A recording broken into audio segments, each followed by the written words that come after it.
Welcome back to this thing we call Riff of the Day. Gino Ames here live in St. Augustine, Florida. Black Strat Zebras.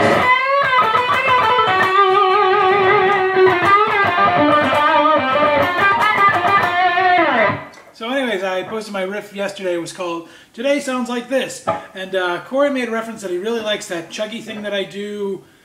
Then he can't get the hang of that. What I call chugging is this.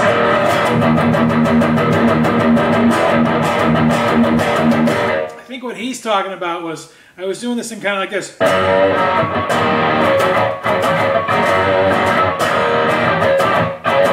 More a percussive thing.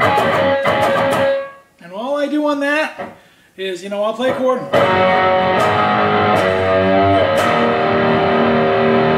then I'll just lay my fingers across and kind of hit the rhythm. It's actually something I do a lot in my playing. One of my songs that Cory really digs, Running Away, you know, the chord progression is this.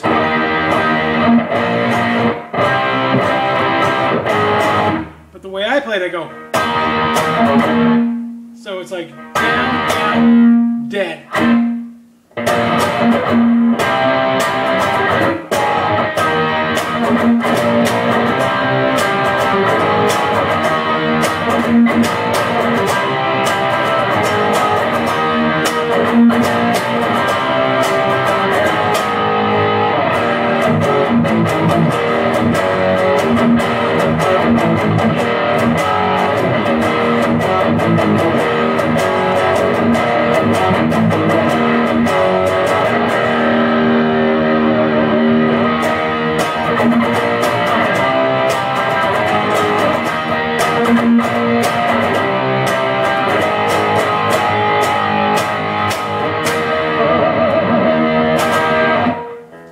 I guess Riff of the Day sounds like that today.